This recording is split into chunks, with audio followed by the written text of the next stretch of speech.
तो हेलो दोस्तों, welcome to my YouTube channel global English academy. दोस्तों, मैं सोनू सर आपके सामने दोबारा हाजिर हुआ हूँ एक नए पेपर सेट के साथ। दोस्तों, जैसा कि हम जानते हैं कि 30 सितंबर 2024 का से एग्ज़ाम आपके एमटीएस के स्टार्ट हो गए हैं और आज बेटा 7 अक्टूबर है। कुछ बच्चों के पेपर हो गए हैं, कुछ बच्चों के भी पेपर चल रहे हैं। तो जिन बच्चों के पेपर हो गए हैं उनको भैया बहुत बहुत बेस्ट विशेष, और जिनके आने वाले हैं भैया उनको भी बेस्ट ऑफ लक। अच्छे से तैयारी करें आप। सर, कुछ पेपर टफ आ रहा है या इजी आ रहा है कि मॉडरेट आ रहा है, तो मैं क्लियर कर दूं, एग्ज़ाम जो है आपका इजी टू मॉडरेट है।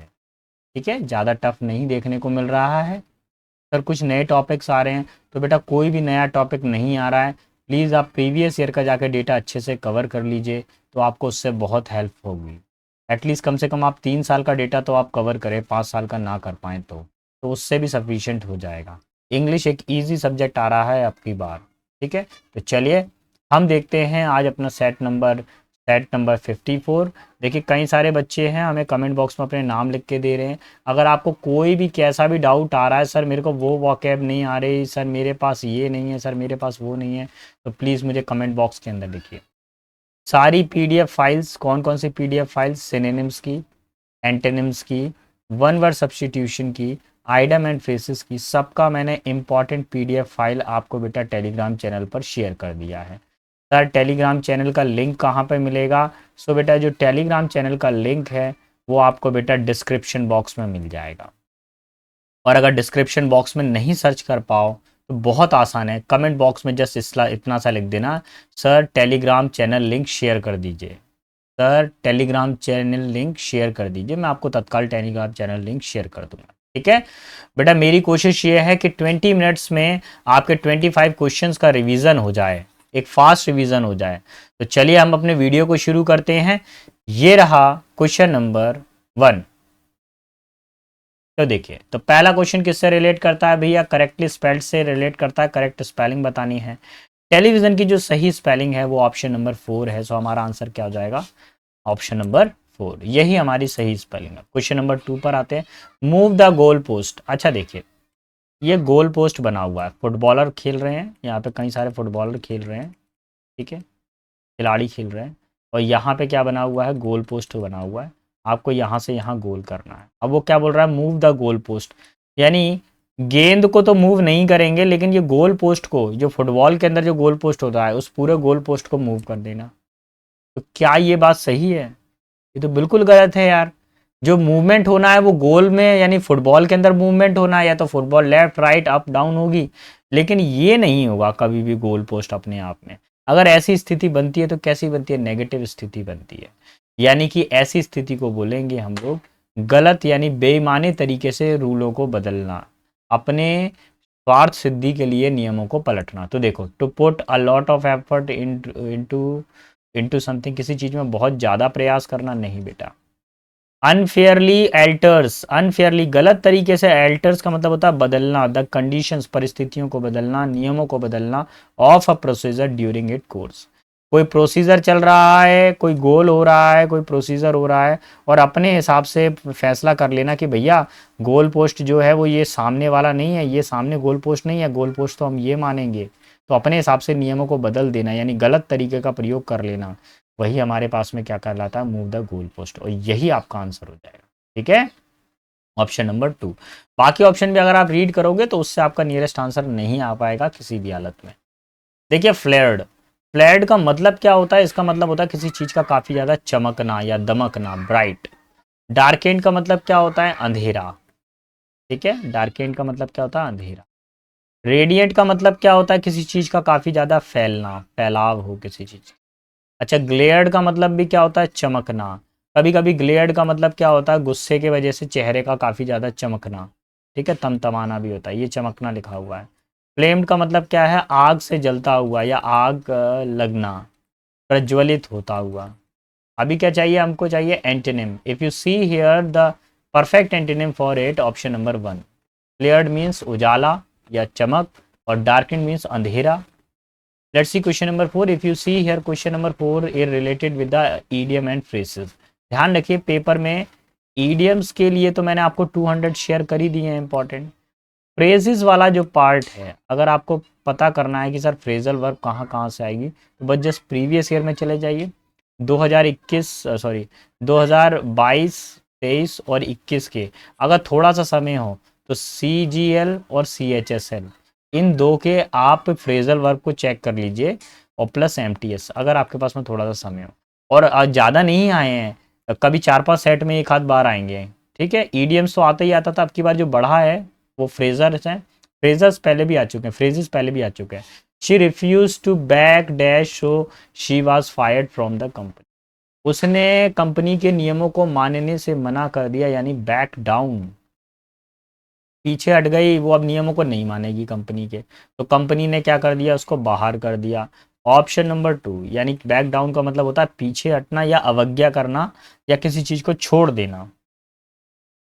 देखिए टेंडरनेस का मतलब क्या होता है, कोमलता, कोई चीज क्या हो, सॉफ्ट हो, कोमल हो, टेंडरनेस। रुथलेसनेस का मतलब क्या होता है, निर्दयता, निर्दयता। सीवरिटी का मतलब क्या होता है, गंभीरता, किसी चीज के अंदर काफी गंभीरता। काइंडनेस का मतलब क्या होता है, दयालुता। ठीक है, और स्पाइटफुल का मतलब क्या होता है, किसी के बीच में काफी द्वेष होना। ठीक है, झगड़ा टाइप का होना। अभी क्या चाहिए, कोमलता का हमको चाहिए सिनोनिम, ऐसा कौन सा वर्ड है जो कोमलता को दर्शाएगा। ऑप्शन नंबर 3 काइंडनेस यानी गंभीर कोमलता। ठीक है, क्वेश्चन 6 पर आइए। अब देखिए यहाँ पर एक वर्ड अंडरलाइन नहीं है, मैं पहले अंडरलाइन कर दूं, R1 ऑफ। आपको मैंने कई बार बोला है, प्लीज बेटा एक स्ट्रक्चर आप पेपर के लिए याद कर ले जाइए, इसका रट्टा लगा लीजिए। ये स्ट्रक्चर हर बार SSC के एग्जाम में आता है। अगर आपको ये फॉर्मूला तैयार हो गया तो बस ये गारंटेड है, आएगा ही आएगा पेपर के अंदर। हालांकि अभी ये पूरा फॉर्मूला इस पेपर में, इस क्वेश्चन में नहीं लग पा रहा, अभी के पेपर एग्जाम में केवल इतना ही पार्ट आया है। ठीक है, वन ऑफ कौन सा वाला ऑफ आता है बेटा, सिंगल ऑफ वाला आता है। यहाँ पे वन ऑफ सिंगल है, ये भी सिंगल है, ये भी सिंगल। अच्छा, वन ऑफ के साथ में क्या आता है, दा आता है, तो ये जो ए वाला ऑप्शन है ये तो कैंसिल हो। एक और चीज, एंटीबायोटिक्स। अब क्या दिया है, एंटीबायोटिक्स क्या है, बहुत सारी दवाइयां हैं, क्या है, दवाइयां बहुत सारी हैं, तो इज तो नहीं आएगा, ये भी कैंसिल, क्या आएगा, प्लूरल नंबर, प्लूरल वर्ब आएगा और वन ऑफ का। Option number 4 will be our final. Clear. Now see question number 7।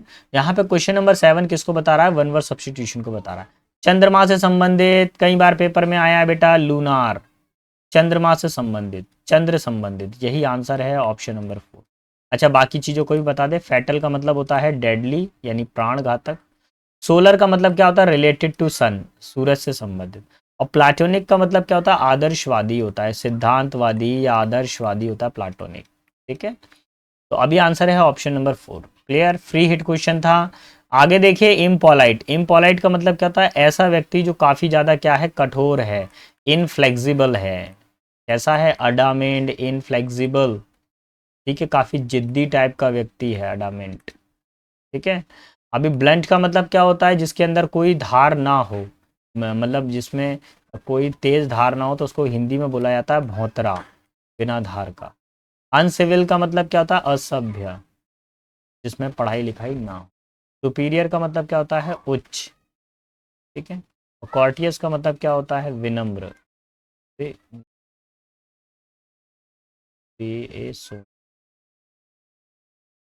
देखिए हमको क्या लिखाना है यहाँ पे, कॉर्टियस। कॉर्टियस का मतलब ये समझिए कि पोलाइट होता है। क्या होता है, पोलाइट। अब कौन सा वाला टिक करने वाला हूँ, option number 4 will be our final answer. देखिए अगर आपको मेरा पढ़ाना पसंद आ रहा है, लग रहा है कि सर हमको 20 मिनट के अंदर हमारा पूरा रिवीजन करा देते हैं, हमारे लिए सेशन हेल्पफुल है, तो प्लीज़ जस्ट बेटा एक लाइक करिए। आप कमेंट बॉक्स में अपने रिलेटेड कोई भी डाउट है उसको लिख कर भेजिए, सर मेरे को ये डाउट है, सर एडमिट कार्ड से रिलेटेड डाउट है, सर एग्ज़ाम से रिलेटेड है, सर मेरे पास में PDF नहीं है, तो वो सारी चीज़ें मैं शेयर करूँगा। नंबर 9 पर आइए, लेकिन शेयर मैं जब ही करूँगा जब आप कमेंट बॉक्स में लिख के देंगे, नहीं तो फिर मैं शेयर नहीं करूँगा। एटलीस्ट कम से कम मेरे को पता तो चले कितने बच्चे सीरियस हैं पढ़ने के लिए, है ना। और अब मैं PDF जो भी होंगी, जो भी मेरी पर्सनल क्लास की PDFs हैं, वो सारी की सारी मैं तभी शेयर करूँगा जब बच्चे अपने लिख के देंगे मेरे को उसमें कमेंट बॉक्स में। आगे देखिए क्या बोला गया है, समटाइम्स वी इंट्रैक्ट टू। अब देखिए ध्यान रखिए, इंट्रैक्ट के साथ में कभी टू आता है क्या, कभी नहीं आता है, इंट्रैक्ट विद होता है। फिक्स्ड प्रपोजिशन का क्वेश्चन आया बेटा, पूरा पढ़ने की कतई जरूरत नहीं है, हमारा आंसर हो गया ऑप्शन नंबर थर्ड, ये फिक्स्ड प्रपोजिशन था, इंटरेक्ट के साथ में क्या आता है to. Now if you see, लिखवा दी कितना हो गया ऑप्शन नंबर थर्ड।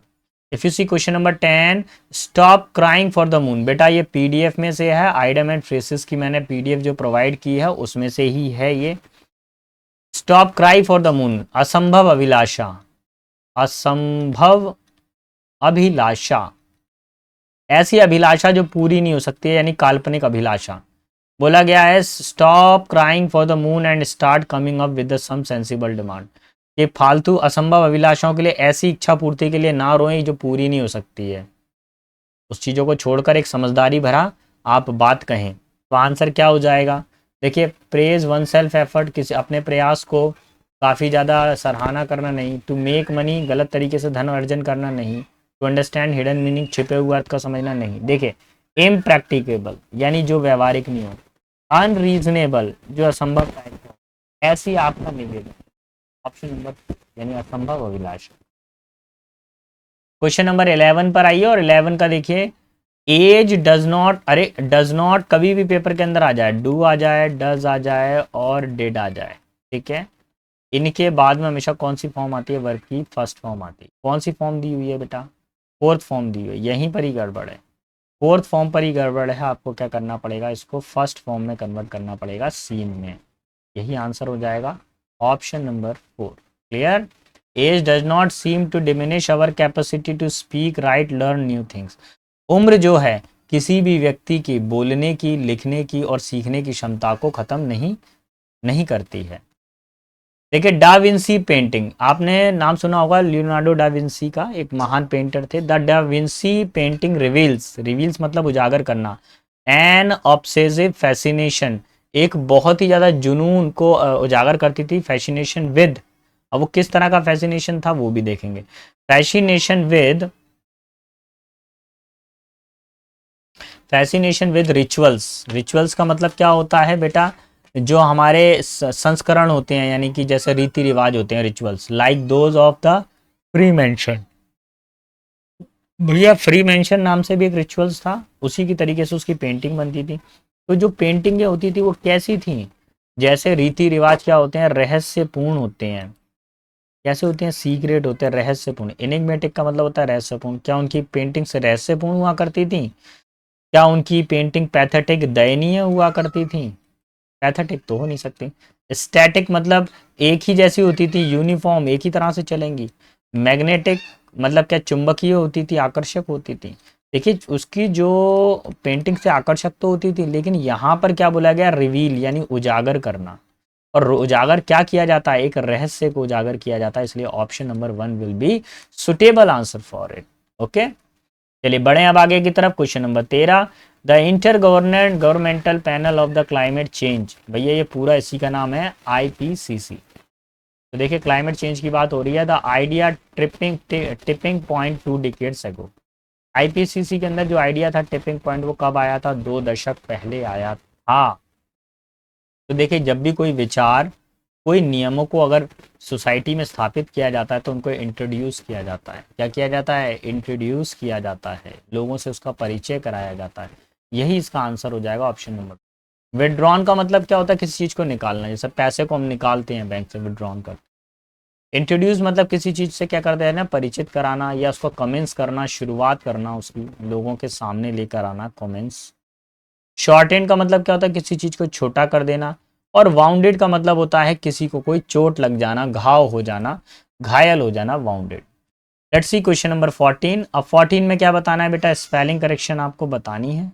तो पहले तो देख लीजिए आप सारे के सारे वर्डों को और इसको पढ़ लीजिए। फ्रेंड, ये माई का तो सभी जगह पे स्पेलिंग सही है, फ्रेंड का स्पेलिंग यहाँ पे सही है, यहाँ पे फ्रेंड का स्पेलिंग गलत है ऑप्शन नंबर 2 में, यहाँ पे फ्रेंड का स्पेलिंग सही है, यहाँ पे ऑप्शन नंबर 4 में गलत है। यानी कि कौन कौन से 2 ऑप्शन चले गए, ऑप्शन 4 एलिमिनेट हो गया, और सॉरी ऑप्शन 2 और ऑप्शन 4 एलिमिनेट हो गए। थर्ड और फोर्थ में देखना है, इज ब्लेस्ड यहाँ पे सही है, ये सही है, ब्लेस्ड यहाँ पे सही है, विद सही है, विद सही है, परफेक्ट, ऊपर परफेक्ट गलत है, तो यहाँ पे परफेक्ट सही है। Option number 3 will be final answer, क्या हो जाएगा, ऑप्शन नंबर। क्वेश्चन नंबर 15 पर आइए। आर्टफुल का मतलब क्या होता है? ऐसा व्यक्ति जो क्या हो, चालाक हो, काफी ज्यादा धूर्त हो। इग्नोरेंट का मतलब क्या होता है? अज्ञानी व्यक्ति, जिसमें अज्ञान ज्ञान ना हो।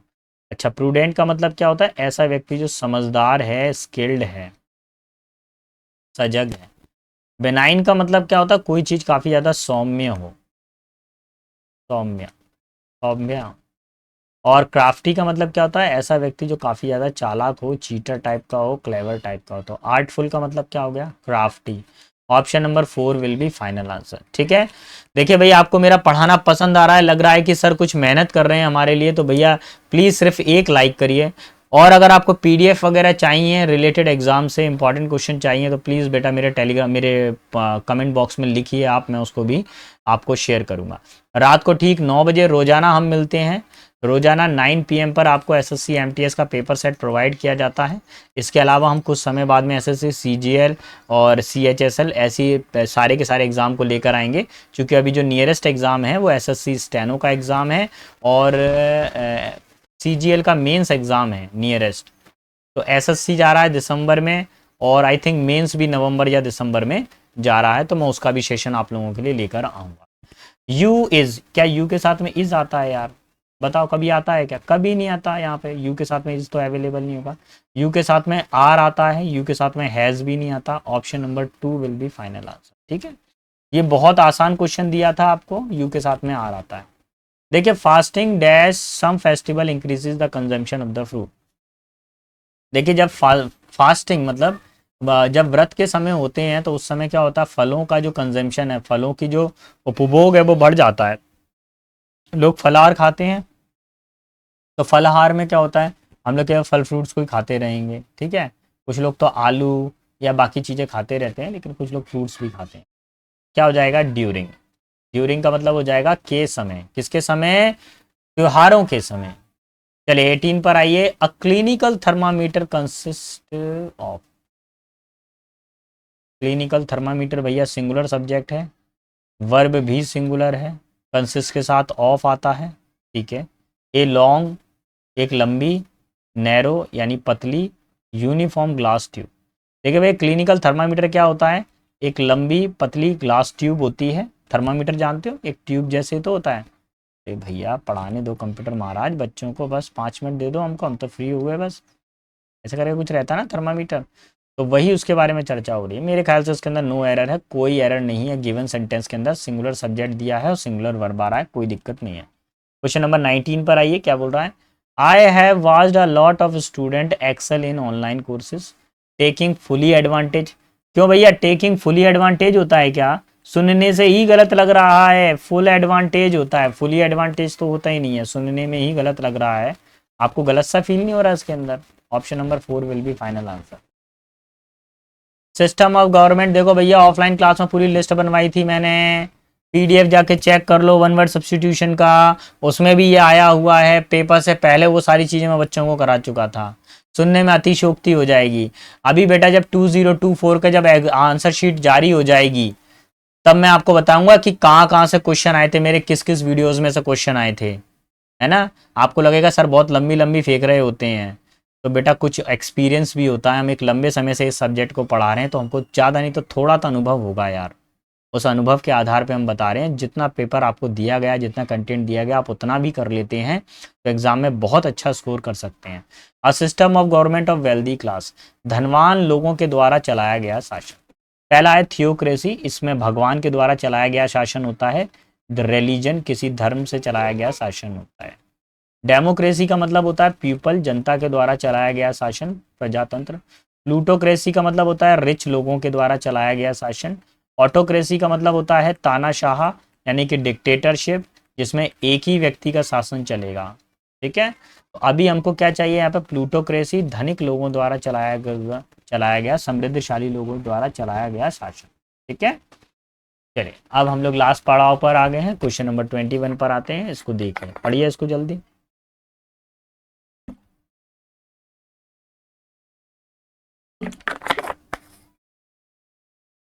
दिल्लीज मेट्रोलॉजी, दिल्ली का जो मेट्रोलॉजी है, मेट्रोलॉजी का मतलब क्या होता है? जो मौसम विज्ञान से या पोल्यूशन से संबंधित जो चीज़ों को चेक करते हैं वो सब होता है, ठीक है। और जिसके अंदर हम लोग क्या करते हैं, पर्यावरण के जैसे पृथ्वी की धरातल पे क्या क्या हो रहा है, इसके अलावा उसमें आकाश के अंदर कैसा क्या मौसम की घटनाएं हो रही हैं, वो सारा का सारा इसके अंदर आता है। Delhi metrology dash the quantity of the chef. Chef क्या होता है? ये शेफ वो नहीं होता खाना बनाता है, ये शेफ क्या होता है, फसल काटने के बाद में जो उसका भूसा वगैरह बचता है ये वो होता है। तो ये quantity of the chaff burn play a greater role in dash air quality than the time chosen by the farmer in Punjab. देखिए मेट्रोलॉजिकल जो डिपार्टमेंट है वो क्या चेक करता है, and the quantity of the chaff, और क्या होता है इसके अंदर मेट्रोलॉजी और quantity of the chaff burn play a greater role, एक बहुत ही इंपॉर्टेंट रोल अदा करती है। अब किस चीज में रोल अदा करती है, इन डैश, किस चीज में, वर्सेनिंग। ध्यान रखिए कभी भी कोई प्रपोजिशन आ जाए, जैसे इन प्रपोजिशन आ गया तो इसके बाद में क्या आती है, हमेशा वर्ब की फोर्थ फॉर्म आती है। तो वर्ब की फोर्थ फॉर्म कौन सी, वर्सेनिंग, यानी बिगाड़ना, बद से बदतर करती है। देखिए अगर आप इसको बोलते हैं शायद पराली जलाना, पराली बोलते हैं उसको, जो खेतों के अंदर कटने के बाद में जो डंठल डंठल बचे रहते हैं ना उनको जलाया जाता था, पराली जलाना बोलते हैं उसको। उसकी वजह से क्या हो रहा है, हमारा जो पॉल्यूशन का जो हमारा जो एनवायरनमेंट है काफ़ी पॉल्यूटेड हो रहा है, क्वालिटी ख़राब हो रही है। अब देखिए in Punjab to start crop burning, फसल जलाना शुरू करना, स्टडी आर्ग्यूज। इस उन्होंने स्टडी किया, पता किया कि इससे पॉल्यूशन, इससे हमारा एनवायरनमेंट काफ़ी ज़्यादा पॉल्यूटेड हो रहा है। Crop burning a traditional practice in Punjab, Punjab के अंदर फसल जलाना क्या है, एक पारंपरिक जो है चलन है। एंड हरियाणा, हरियाणा में भी है। ऑफ, तो देखिए ध्यान से, मैंने बोला ऑफ एक प्रपोजिशन है, और प्रपोजिशन के बाद में हमेशा क्या आती है, वर्ब की फोर्थ फॉर्म आती है। Of dash field of rise, देखिए पूरी फील्ड को क्या कर देता है वो, क्या रफ्तार लगाता है, रेसिंग नहीं। क्या रेजिंग, क्या फील्ड की उर्वरकता को बढ़ाएगा, नहीं। राइजिंग क्या उठा देगा, नहीं। रेजिंग, रेजिंग का मतलब होता है उसको बर्बाद कर देता है भैया। फील्ड ऑफ द राइस, जो खेत की जो चावल की जो भूसी होती है, जो सॉरी जो खेत जो होते हैं उनको क्या कर देता है, वो खराब कर देता है। Rice chaff to prepare for the winter sowing, और उसके बाद में ये क्या करते हैं, विंटर में सर्दियों के टाइम में फसल को दोबारा से बोने के लिए उसको खेतों को तैयार करती हैं। ब्रिंग अराउंड द अक्टूबर, जो कब तक आ जाती हैं, अक्टूबर तक आ जाते हैं, ठीक है। एंड डैश नवंबर, अब अक्टूबर में शुरू होते हैं, अक्टूबर के स्टार्टअप में शुरू होते हैं, और कब तक, नवंबर की पीक तक होना चाहिए। पीक मतलब चोटी तक, जब तक नवंबर का शिखर नहीं आ जाता, अपने जब तक नवंबर आता है तब तक ये फसलें तैयार हो जाती है।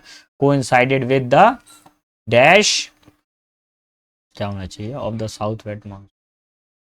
ये किससे संबंधित होता है, ये कब होता है, कौन सा मौसम लौटता है। मौसम अगर कभी भी लौटेगा तो बेटा विड्रॉल होता है, क्या होता है, पीछे हटना, लौट कर आना दोबारा से। पहले मानसून ऐसे गया, दोबारा से लौट कर आ गया, ठीक है।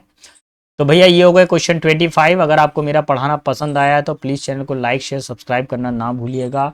और एक ज़रूरी चीज़, अगर आपको कोई भी कैसा भी डाउट आता है तो प्लीज़ बेटा मेरे को कमेंट बॉक्स में लिखिए, मुझे जानकारी दीजिए कि सर हमको ये नहीं आ रहा, सर हमको वो नहीं आ रहा, तो हम हर चीज़ को कराएंगे। पीडीएफ नहीं मिला है तो लिख दीजिएगा कमेंट बॉक्स के अंदर, टेलीग्राम लिंक शेयर कर दीजिए। अच्छे से तैयारी करें बेटा, रात को 9 बजे हम फिर मिलेंगे आपसे एक नए पेपर सेट के साथ में, एक नई तैयारी के साथ में, एक नए जोश के साथ में, ठीक है। बेस्ट ऑफ लक, अच्छे से तैयारी करें, अपना और अपने माता पिता के नाम को रोशन करें। Yeah.